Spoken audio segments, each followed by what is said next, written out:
Welcome to As the Story Grows. I'm Brian Patton. Today we welcome State Vaults drummer Jared Wallace to the podcast. The new State Vaults record, Children of the Moon, is out now on Deathwish Records. Jared talks about going from church drummer to State Vaults, the long process of working on Children of the Moon, creating an album as a whole listening experience, and a lot more about the album. We got into discussing the new album pretty quickly, and that's where this conversation stayed. If you haven't listened to Children of the Moon yet, I highly recommend giving it a spin front to back. I'm continually blown away by this record, and it's definitely vying for Album of the Year for me. Thanks much for listening to this episode of As the Story Grows. If you're new to the show, welcome. Thank you so much for checking out this podcast. If you haven't subscribed on your podcast platform of choice, I would love it if you did. You can find links in the show notes or at asthestorygrows.com to our Patreon page, newsletter, or Discord server. I hope you enjoyed today's conversation with Jared Wallace from State Vaults.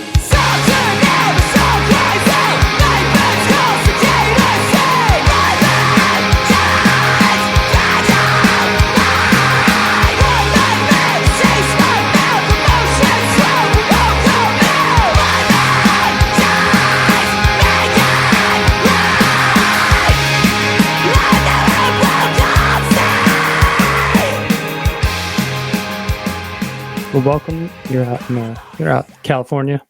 Yes, Santa Rosa, California. About Nice. 45, like an hour north of San Francisco. Gotcha. Taking your lunch break to chat with me. Yeah. Nice. Is that where you grew up? I spent most of my life here. Yeah, I was born in San Diego, and I lived there until I was, about 10. Then I moved up to Sonoma County and have lived here ever since. Nice. What was growing up like? Here? Yeah. Not too bad. I mean, we're out in wine country. It's, it's pretty. There's a lot of greenery, and we're right up near the California redwoods, not too far. Coastline is about 45 minutes away.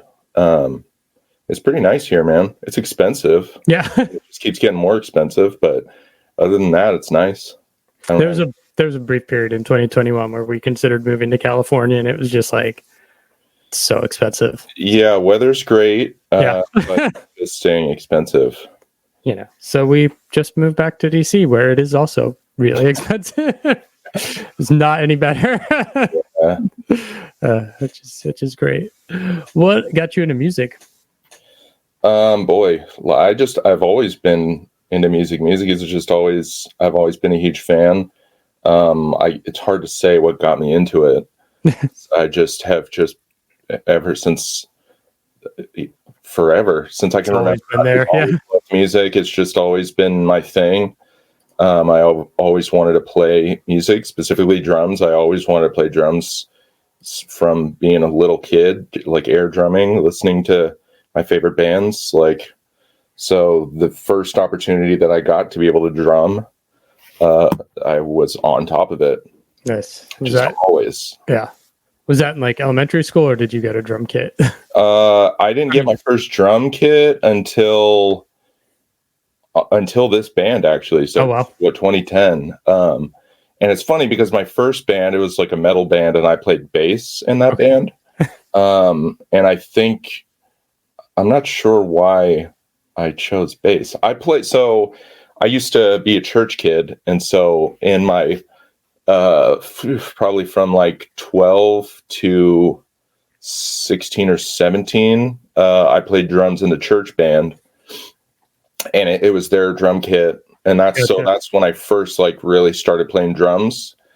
And then after I stopped going to church, met a couple of people, started a metal band, and started playing bass. Probably because they already had a drummer and they needed a bass player, and I was like, bass is easy enough. I could probably do that.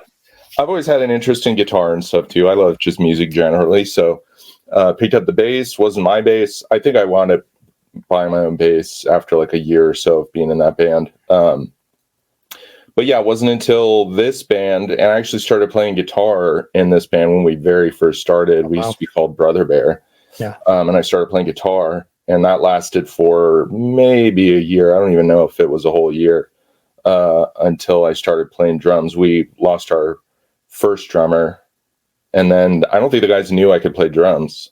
And I was like, well, I could do it, I guess. And just started, and I think I don't remember if we had a kit or if I bought the kit. Anyways, I started playing drums. And they're like, I didn't know you could play drums. It's like, yeah, I play drums better than I play guitar. That's funny. Were you always just practicing like heavy drumming? Because being a church drummer and being a drummer for like a hardcore band are not the same. Yeah. I always wanted to play in rock bands. And so like when I was doing the church drumming thing, that two of the other guys who were in the band also, we would just go over to their house. They had like a big garage. Okay. And we would just play, like, we'd learn songs from like The Used and just random like, rock and post-hardcore bands that we really liked. And we just jam it just to get the energy out, because we didn't get to play that for church stuff. Yeah. So yeah, and doing that specifically, I was like, yeah, man, I love playing heavy music. Nice. But yeah, it wasn't until this band that I really got to, get that. Let loose. Yeah. Yeah. Because you were a church kid, were you able to like go and be involved in like the local music scene, or were you part of like the Christian scene out there or something? It was interesting because all of my friends who played music, most of them were Christian. The first band, like that metal band, most of the guys in that band were also Christian. And so we weren't exactly a Christian band, but we definitely we were in all our favorite bands, were those early like Christian metal bands. August Burns Red and Under Oath and The Devil Wears Prada. Like those were our It's the heyday for that stuff. Yeah, exactly. So we were super into that. So that was my first like inlet into heavy music, was through the Christian metal scene. Yeah. And I still have a lot of fond memories of that. I think I'm sure it's still going, but like that, obviously I think my musical taste changed more than just like not wanting to be associated with the scene anymore. I think it was just like, I was really into those bands. And then I can't remember what came first, if it was Suisse La Lune or Pianos Become the Teeth. Both of those bands really, but I can't remember which aired first. But those were the two bands for me anyways. And I think for Johnny also, because we both were playing music together before, just like a little before this band. Before we started this band, we were jamming together. He was more into like the Midwestern emo stuff. But we both heard those bands, and we were both into like Under Oath and stuff. But once we heard those two bands, we're like, I think this is what we should be playing. Yeah. Is there something? Yeah, no, go ahead. No, I was going to say, is there something about like the Bay Area or that scene, like San Francisco, whatever, that just like, it seems like a hub for all these like screamo, scrams, whatever, post-hardcore bands in that genre? It's interesting that you say that, because I've always felt like the Bay Area has been much bigger, especially recently. But it seems like there's always been a really healthy hardcore scene. Mm-hmm. And a lot of like the more like art punk, I'll call it, bands like Spiritual Cramp. They're originally from here. Who else?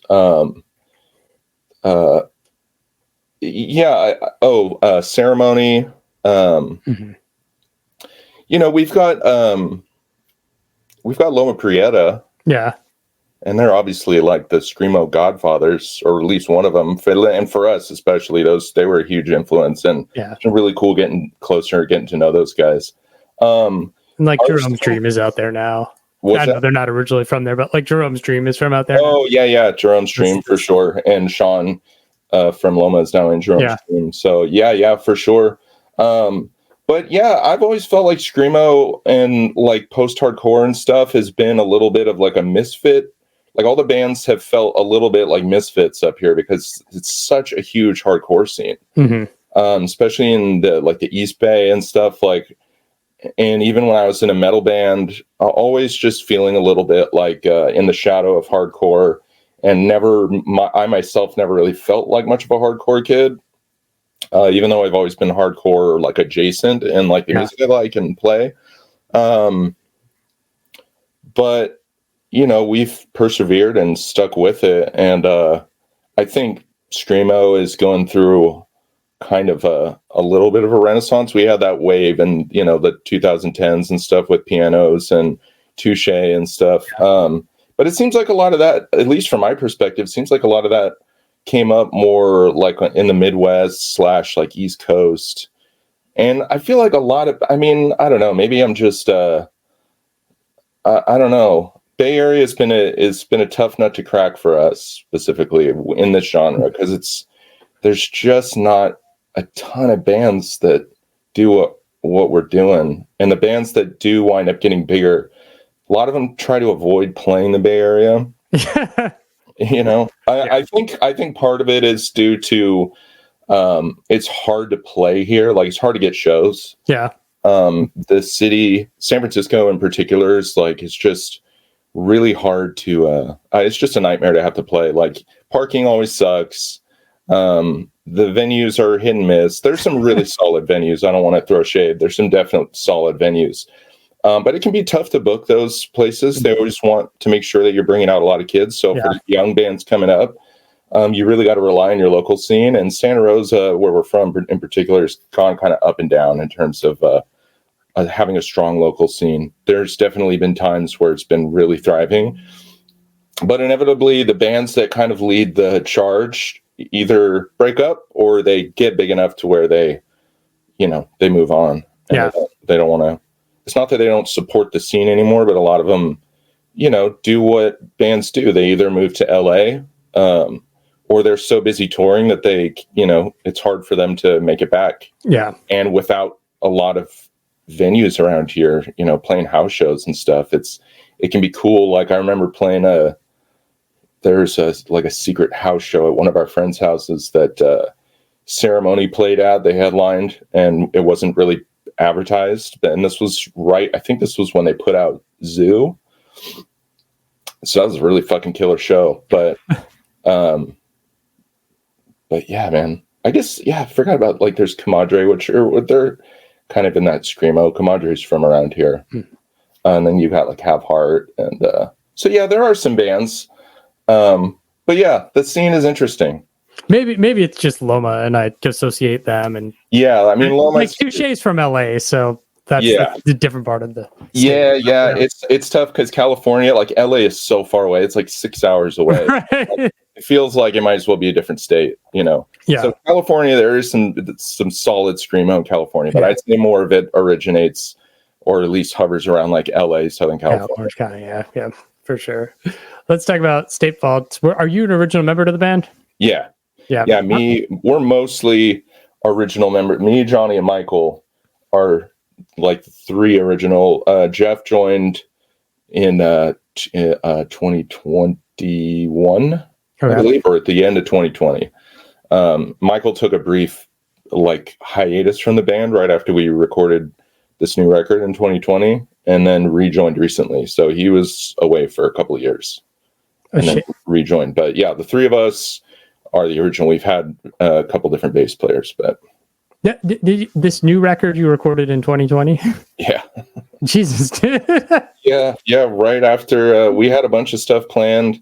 We had a US tour and we had a European tour all planned, and then COVID happened, and then all that stuff got canceled, and then we had a whole summer locked down, couldn't go to work. So we're just like, hey, we're getting paid to hang out, so let's just make use of it and jam 3 times a week and write a record. And so wrote the record. We booked our studio time with Chris Teddy ahead of time. When we knew we were going to write a record, we booked studio time, and we were like, let's just set a deadline. And then we cranked out like 17 songs, and then hit the studio in I think it was October or November. Can't remember which. Well, why the delay in the release then? We'll just jump ahead to the record then. Is it just trying to shop it and find the right label? Was it it's multifaceted? Pressing? It's multifaceted. So part of it is because we had some hiccups with post-production stuff. Okay. There are a few things that we retouched vocally. I think part of the recording process, it was very different than we're used to. I mean, we banged out all the other records in like 4 days so we're used to going in the studio doing it fast. This time we had 3 weeks. So it's very different. And the vocal approach that we took, I don't think Johnny was prepared for it. And his vocals just didn't turn out how he wanted them to. Mm-hmm. And so a little ways down the road, he decided to redo a lot of them. Wow. And it worked out because we had some samples that we weren't able to clear. So we wound up re-recording these samples ourselves and then had to, in turn, and we added strings. We added a lot to this record after we had it recorded. So, gotcha. But in order to add some of that stuff, we wound up having to remaster the record because we had to kind of pull them apart to add them in. And then that required a whole partial remix and full remaster, which we wound up going to Jack Shirley for that. So once we knew that we were going to do that, we're like, yeah, we may as well just knock those vocals out since we have to like remaster this record anyway. So let's just throw in all the stuff that we want to adjust now and just get it done. And then the other stuff, we had some issues with our former label. They obviously, I mean, No Sleep is just closed up shop recently. Yeah. So they've been going through their own hurdles and crazy shit. That held us up. It was not by design. There was a lot of stuff that just kept coming our way that made it just to where we couldn't release it when we wanted to. We had a lot of false starts. Yeah. And then we also, there's some, I think the pandemic kind of just made it, having all of our plans canceled, having the pandemic, having all these things get in the way of releasing this music kind of like got to us. And we've had a lot of personal issues and learning to communicate as a band, and how we all have families and stuff. So there's a lot of stuff that got in the way. There's a couple of periods there where we thought we were just going to call it, man. And we actually had planned to just rush release the record. And we reached out to Darren from Dog Nights, who's a good buddy of ours. And we were just like, hey man, I think we might just try and put this out there and just be done with it. But he wound up helping us connect with Deathwish just on a lark. We didn't think anything was going to come of it, but reached out to Deathwish, and then they were into it. And then all of a sudden shit just started happening. We're like, oh, this is actually going to be a legit release. Actually going to do this. So, but that happened pretty late in the game. That was not even a year ago that Deathwish got on board. So, wow, that's crazy. Yeah. I think the pandemic reoriented everybody's priorities, and you just relook at things and you're like, oh, is this really what I want to be spending with my time? Like, totally. Life could end tomorrow and or shut down again. Yeah, it was disorienting for sure. And we hadn't played shows in a long time, and sitting on music for as long as we did with all these hurdles that kept coming, that gets really discouraging. Yeah. And so that started to get to us. But now we're back on it, and it's just been a whirlwind of getting back in the saddle, which feels weird. And not, for me, I'm starting to feel my age a little bit, 5 years. I mean, it's been 5 years since we've done a full tour. We just did one. We just got back from our tour with Feral Body, and that was exhausting. It was fun as hell, but yeah, it's been a trip getting back into it.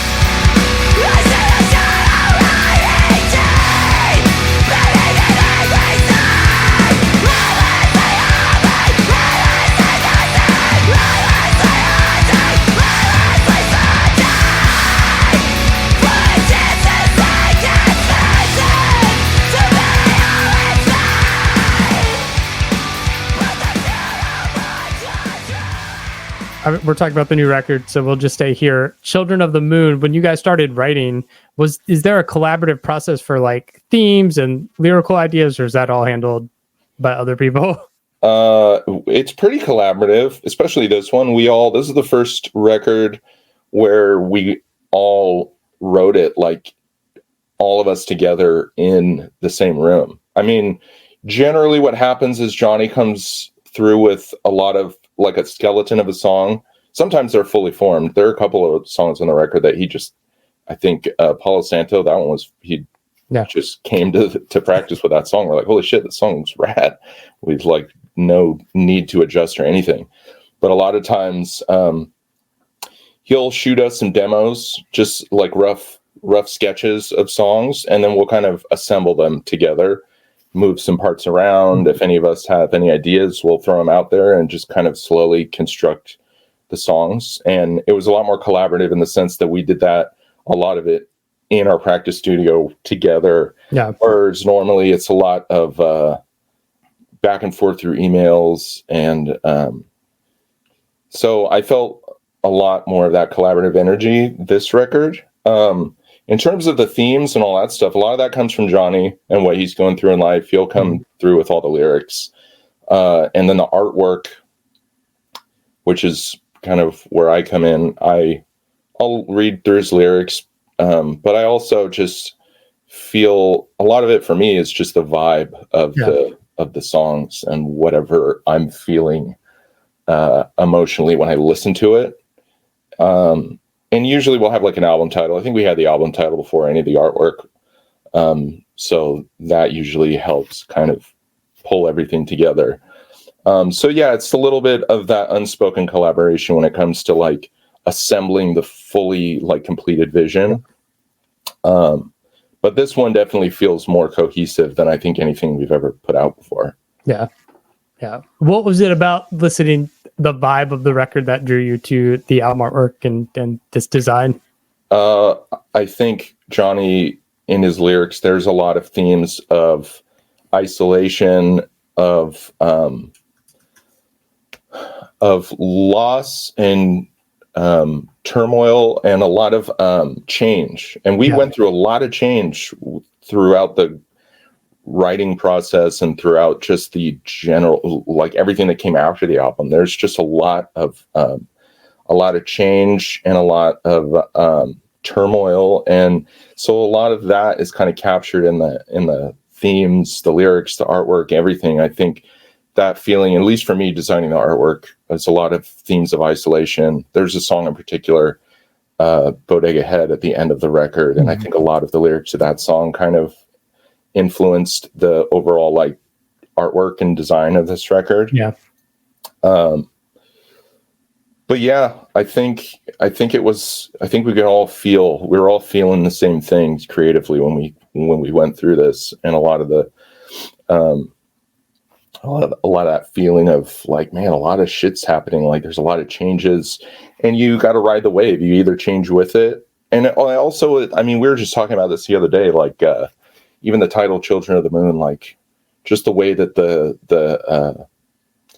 moon and the ocean, how it affects the ocean's tides and all that stuff, like that kind of tidal shift happening in the band. We all felt that, and I think that naturally just kind of expressed itself in the lyrics and then ultimately in the artwork. Yeah. It's I was able to grab a copy of the record, and so I've been listening to it today. And like, yeah, there's like an emotion you can feel on it, specifically No Gospel. That song came on, and the hook, like middle song where it's like, the only holy book is the one inside you. Every page is like the love you wrote or whatever. It's like, man, that like, sometimes you hear songs and lyrics like jump out to you and you're just like, oh shit, that's like so good. They're like, the only holy book is the one inside your heart. And on every page, your love is made a work of art. The only holy book is the one inside your heart. It's just a phenomenal record. Like, thanks, dude. And I love that song, and I love Johnny's lyrics. He's great, especially in that song. Yeah, that was a lot of fun. And that one was a cool song to write. We just we had that intro, and then we just kept building off of it. And then I think I was during at least we had like the first section, and I was like, I think this could be longer. I think we should like just keep going until it feels like, even that last segment, I was like, we should make it longer. And then Johnny came in with that kind of outro section. I was like, yes, this is it. So that was cool. Yeah. A lot of bands these days talk about creating records. Like the record is still important to them. They want their music to be listened to as a whole. this record in particular, you have all the audio clips, which you talked about. And like, was that just when you were piecing together this theme, like these audio clips help tie it all together? Like, how important is, having this product be a whole for people to listen to, especially as music is so, chopped and commodified these days? Yeah. It's very important for me. I think we all kind of liked that, and we've all added elements like that to our previous records, but all my favorite records are, if they're not full-on concept records, they're all like, they all flow together. They all have thematic elements that kind of tie everything together. Bright Eyes would be a big example. And they're one of my all-time favorite bands. So like, I've always wanted to write a record like that, like any one of his records. Yeah.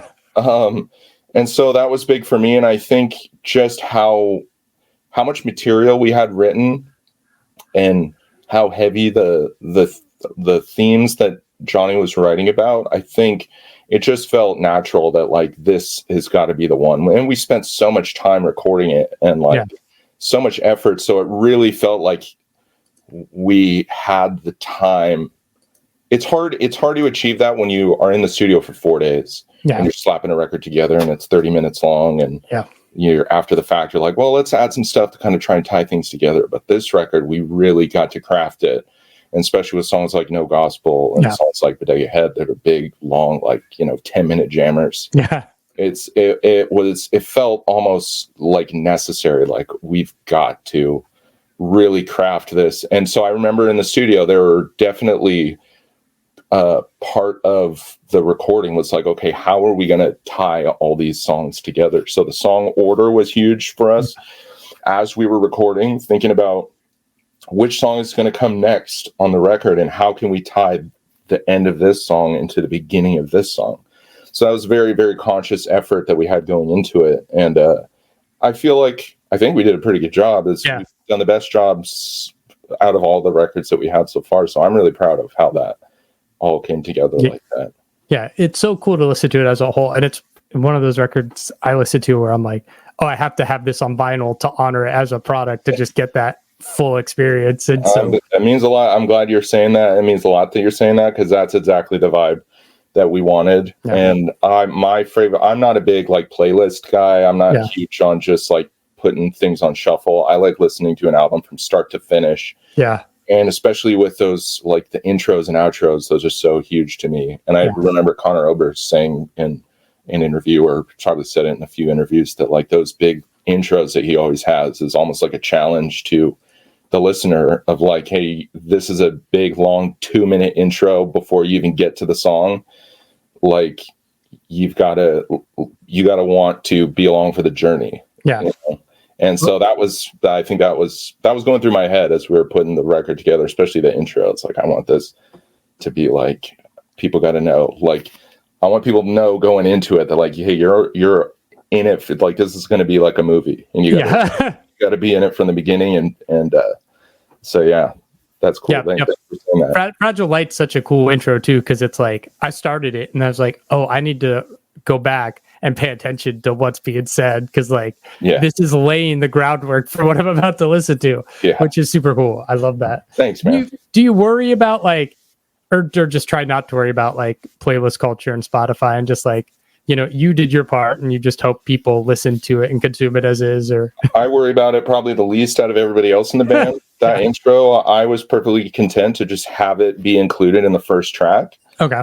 But the other guys kind of were like, we should probably like at least put that as its own track. So, and because we had wanted to put, I think Blood Moon we always wanted that to be a single that we released. Yeah. And so, unfortunately with Spotify and streaming culture and all that stuff, having a song with a big 2-minute long intro, releasing that as a single would be kind of challenging. So that part, that argument won out at the end of the day. But again, like you said, put it out or listen to it on vinyl. That's the way that you should be listening to it. And, you don't have the whole track delineation and all that stuff when you're just slapping on a record like that. So hopefully people want to listen to this record from start to finish. Yeah. That's the end goal. Yeah. Album's out in just about a week. You guys are hitting the road in October, heading out east. Is that just the plan to do these short tour stints and just kind of let the record have its time to shine? And we're going to try and be more active as we can be. We're all kind of limited with our time, with our jobs and our families and all that stuff. We're doing the best we can to take the time off to do these tours. But like we were saying before, California is expensive to live here. And we've had, these, at least I have had, like pie in the sky, like dreams of like, oh, what if we all like relocate somewhere that's cheaper and it'd be easier to tour, but that's always easier said than done. And right. Uproot yourself from your friends and family to go live out in the Midwest or something, so you could tour for 150 days out of the year. Right. That's exhausting, man. That much touring. So we're doing our best. We want to tour a lot, but we're also trying to be smart about it and be realistic about what we can all do. So we're going to do our best and hope to steadily keep growing. Yeah.